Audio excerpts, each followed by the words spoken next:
fresh meat. The first week you're in there, you're purely fresh meat.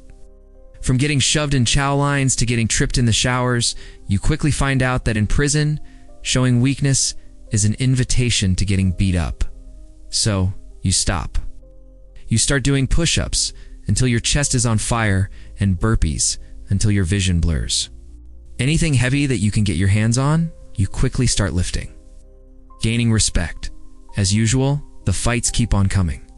But for once, you finally win. A few months later, people know your name. Inmates begin nodding at you in the yard. Gangs start sending some of their guys to your cell, not to beat you up, but to rather invite you to their group. As usual, you stay solo, but the respect, that's yours now. You've earned it, and everybody recognizes it. It wasn't easy, but you finally climbed the ranks of approval inside the prison. It's disrespect. One night you come back to your cell, and you can't help but feel that something's off. You look inside, only to find a scrawny newcomer sprawled out on the top of the bed. Your bed. You've been locked up long enough to know that what this man is doing is one of the biggest signs of disrespect in the prison. But the man seems ignorant to the culture. He's half asleep, with his head on your pillow like he owns the place. Confrontation? Hey, wake up, huh? Can't you see that I'm trying to catch some sleep? Get off my bed, man. It's too early for this. Let's buzz off. Everyone's watching. This is the biggest disrespect you've received in months, and you become enraged to a point where you finally decide enough's enough. You grab the scrawny man and rip him off your bunk bed, slamming him down to the floor in an instant. Without wasting a second, you begin swinging at him like it's no man's business. Fight escalates. Inmates rush out from their cells and form a crowd between the two of you, excited to see the fight take place. Your fists connect over and over and cheers erupt around you from all types of prisoners. You lock him in a tight headlock with your muscles bulging. He's flailing aimlessly, with snot and tears dripping from his eyes and nose. Gang leaders begin placing bets on who will win the fight for fun, but it's obvious you're winning easily. Horror strikes. And then it happens. Pain so sharp and blinding that it doesn't feel real. You really don't want to look, but you look anyway in pure disbelief. It wasn't just a gut feeling. Your brain was right. The dude is literally biting your scream like a banshee. It's a sound you can't even recognize coming from yourself. But right now, you don't care. You begin to claw, punch, and bash on him.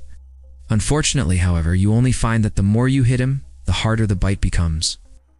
When you start to feel tissue rip, your punches turn into desperate pleas for him to stop. He doesn't listen. The crowd isn't cheering anymore, and even the veterans look sick. You begin begging for the guards to intervene, but by the time they rush in and rip him off you, it's too late. You're found convulsing on the floor, unresponsive, with life-threatening injuries. Aftermath. Medical staff does their absolute best to save you, but you're broken in a way that can't be undone. This incident took place in Ghana during 2021. Both individuals got into an altercation that led to this shamelessly terrifying fight. The suspect that committed the crime was taken to court again, where he'd received judgment for his attack. Always remember to protect your jewels. The freezer incident. On January 12th, a 33-year-old man would be taken to the Walker County Jail, confused, malnourished, and sick. His cousin had called for help, hoping that the police would bring an ambulance and give him medical assistance. However, the sheriff's deputies arrived at the scene first, and they reported that the man brandished a weapon and let off a round towards the officers before running into a forest. When they finally apprehended him, he was seen to be malnourished and in a state of total delirium, with his only comments being incoherent babbles about portals and hell. Instead of taking the man to the hospital, the officers would lock him in a cold booking cell and remove his clothes for whatever reason.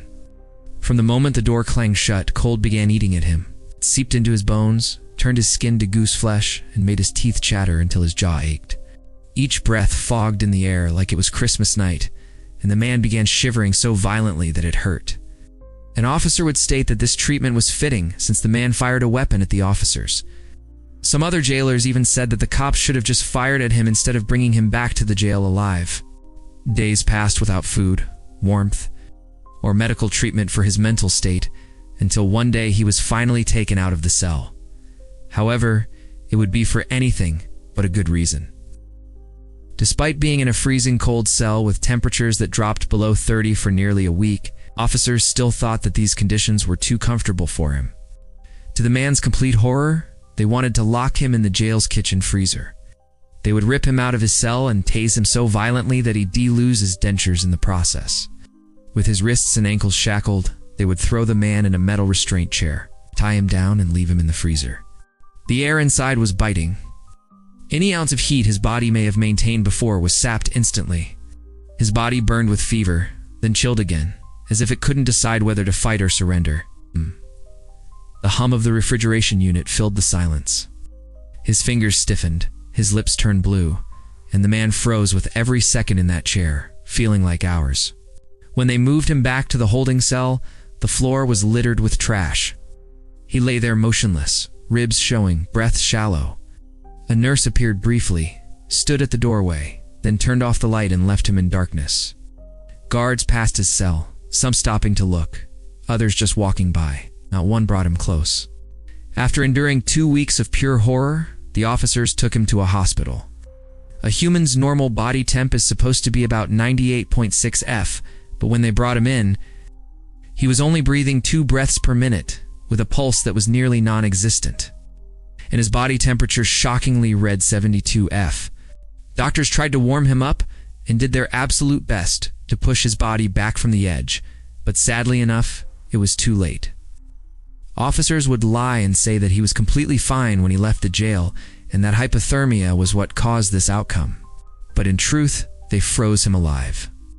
Thankfully, 10 jail staff members would all be tried and charged in relation to this incident. Let situations like these encourage you to know the law and your rights as a civilian well. And also let it serve as a reminder for people like you and me to refuse to look the other way whenever those in power treat humans with cruelty. Prison Naples. First, you do enough favors from other prisoners for them to buy you some peanut butter from the commissary. Then you eat up the peanut butter, lick the jar clean, and keep it concealed. After that, you steal some sugar from the jail's kitchen and strong cleaning materials like bleach or ammonia. Once you've got all your materials, head back to the kitchen and bribe the prisoner working kitchen duty to have access to stove and pots inside, and quickly cook yourself some boiling hot water and slowly pour it into your peanut butter jar so that it doesn't melt and warp the container. Finally, sneak the boiling hot water back to your cell and mix the rest of your ingredients inside of it. And when you see your enemy sitting down to eat his lunch, attack. This concoction is called Prison Naples, and it's one of the most dangerous yet common weapons used within U.S. prisons. This horrific mixture splashes onto you and sticks to your skin, while burning the living hell out of your body. It's difficult to get off, and it keeps on burning you long after the attack is over, because of its stickiness, hence why it's called Prison Naples attack case. In August 2013, a 24-year-old man would be sentenced to 20 years of prison for mistakenly targeting an innocent young girl in an act of violence that would tragically be the cause of her passing. With the community absolutely enraged about this, people outside of the prison would put a $13,000 bounty on his head for the prisoners to deal away with him. After a series of unsuccessful attacks, the man would be placed in a protection cell with 2 other inmates. But horrifically enough, at around 11 p.m., the man would prepare to go to bed when one of the inmates in the cell quickly pinned him down to the floor, while the other magically revealed a steaming hot concoction of, yep, you guessed it, Prison Naples. What makes this case terrifying is that the men didn't just throw and splash the Naples on him like how it is normally supposed to be used. They began slowly pouring the boiling hot liquid down his throat, causing severe injury to the man's internals.